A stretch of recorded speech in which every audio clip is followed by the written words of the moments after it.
much for joining Quarantine Chats. This is night 3. I'm so excited to have you guys here with me.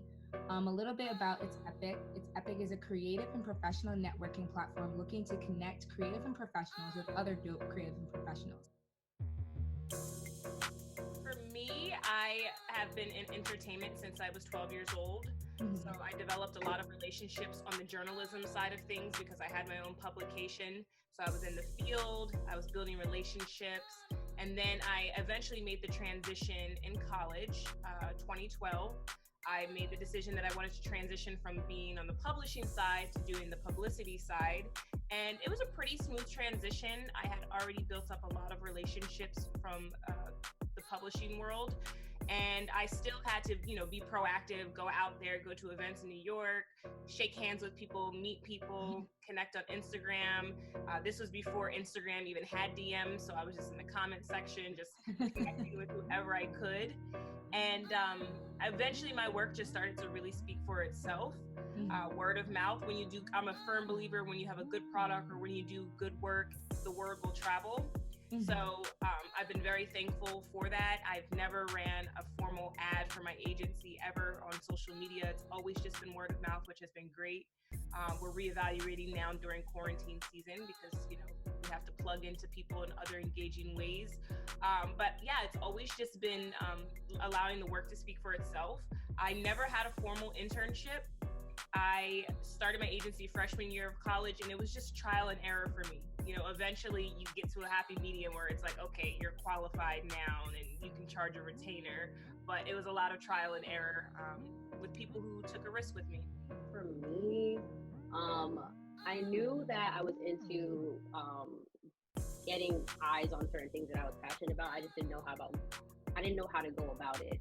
So through the internships and through a lot of the educational experience that I've had, I learned a lot of different skill sets that I'm super grateful for, because then now when it comes to like Melanin Moss specifically, like there are so many things that I've learned in terms of marketing and in terms of targeting certain people and how to get our eyes or get eyeballs on the things that we want from people that we know like the content.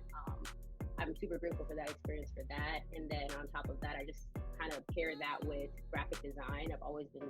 I've been making graphics for a very, very long time now. They're a lot better these days than they have been in, the recent decade. But using the skill sets just to kind of create this brand for me and Fanta to really push it out, I think is how I got my start. And then the same thing as Savannah's saying, like a lot of word of mouth. Like I would make graphics on the side, like IG highlights and logos and websites sometimes for clients. And then they would tell people, they would showcase it in their stories, or they tell their friend, and suddenly their friend is texting me or DMing me about like, oh, I saw what work you did. And that taught me a valuable lesson of showcasing my work, especially through like platforms like social media and through websites and stuff like that. I would say I got my start in college as well.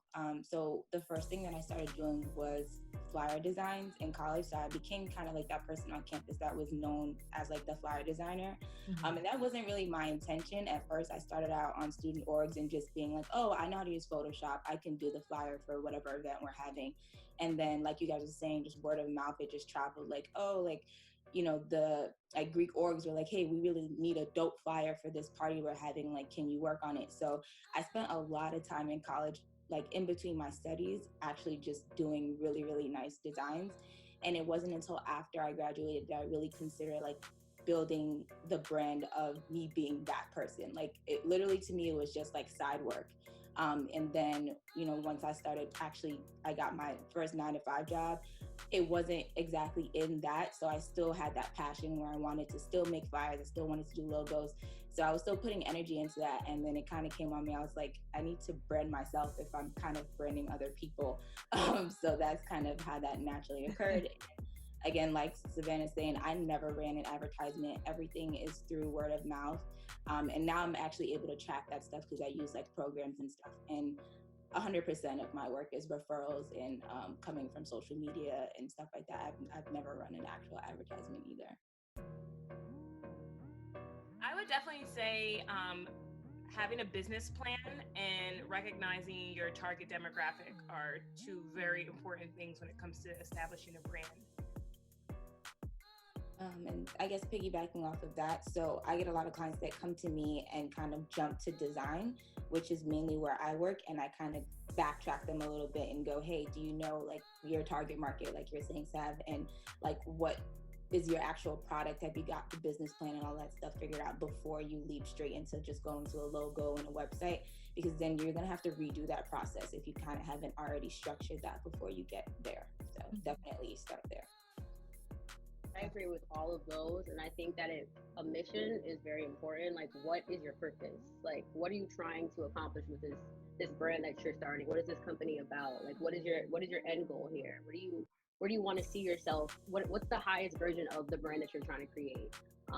That shows a lot of what your intention is, because a lot of people just kind of get excited and jump into creating this brand that doesn't really have like much of a reason. So kind of like honing in on what the purpose is for your product or your service or your brand is super important.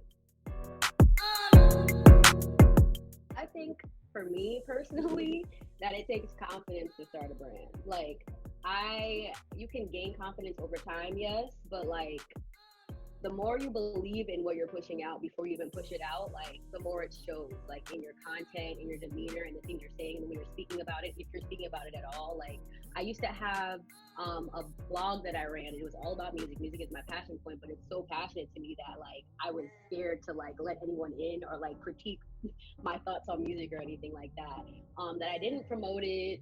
You know, like I wasn't outward with it. It wasn't overt. And I think that if I was a little bit more confident in the ideas that I was pushing out versus just doing it because I was passionate about it, like finding that healthy balance, like I really would have, it would have excelled a lot more than it did. So yeah, confidence is very, very important.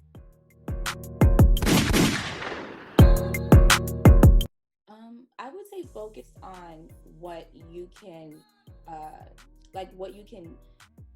what's your value add to whatever company it is or whoever you're pitching to.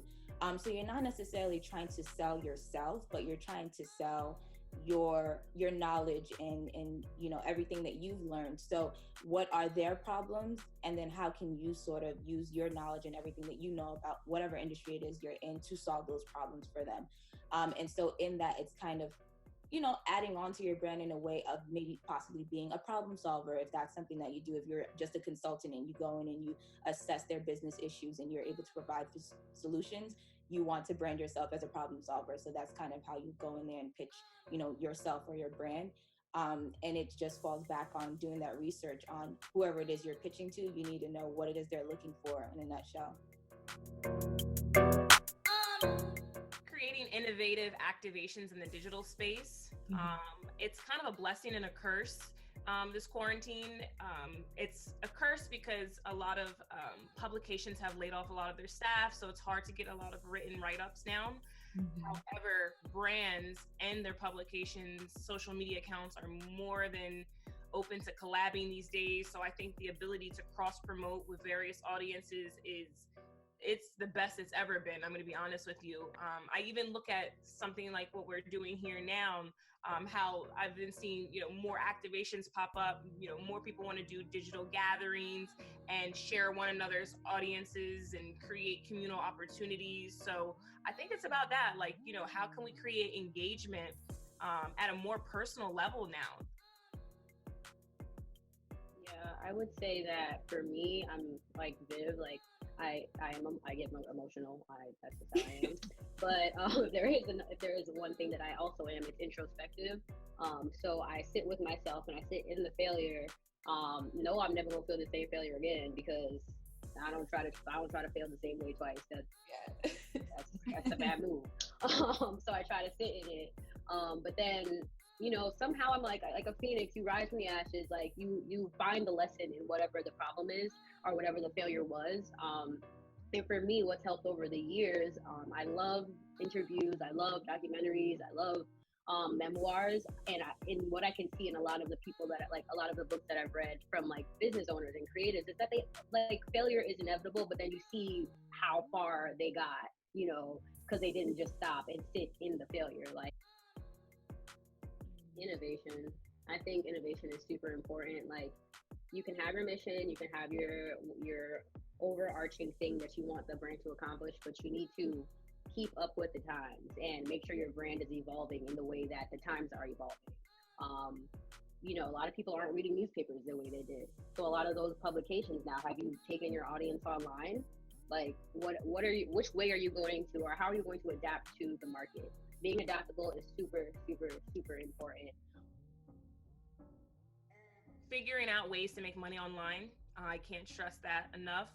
This quarantine definitely opened my eyes even more to the idea of, you know, what it means to have an essential job, or, you know, if the world ended tomorrow, would I still be employed? You know how we've always used that hypothetical question with ourselves, and here we are, like, you know, so it's like, you know, really testing the structure of my business model. Like, can it sustain itself in this new world that we're in? So I think it's important to figure out ways to make money online. Because the old school model would be go outside, sell water by hand, but the new school model would be Amazon has shipment warehouses and you can send them cases and they'll sell it for you. Mm-hmm. So just figuring out how you can make money online is so important. I'm toying with so many platforms right now and, you know, trying things out, doing my research. You know, I will say one thing more than ever: do your best to make money off your intellectual property during these times, because if we're going to be inside the house, what comes out my mouth and what I type, you know, it has value to it. So, you know, definitely attaching a value to it in this digital space. Go to where they are, whether physically or digitally. That's always just been my thing. Like, I love interactions with people in real life. So when I was in college, I would find out where my favorite influencers would be, what events they would host, and different PR professionals that I admire, what panels they're speaking on, and I would just show up. Especially networking, 80% of the time, it's about just showing up. Plug yourself, like always plug yourself. And that's something that I realized because, like I said in the beginning, I was not like in the front of my business. I was very much behind the computer. And so a lot of the times people would post a status like, oh, I'm looking for a graphic designer. Boom, I'm dropping my ad. Like, when it comes to LLC versus sole proprietorship, I would leave that in the hands of your lawyer, which is really important. Everybody should have a lawyer. And if you're looking for affordable legal services, my best recommendation, it got me through 4 years of college, is a service called Prepaid Legal, which is awesome. You just pay a monthly service and you have on-call legal counsel available for you. So it's really good to have. You can send them your contracts, they'll revise them for you, send you edits back. So it's really good to have. So I don't know if there's a one-size-fits-all for that, but definitely get some legal advice.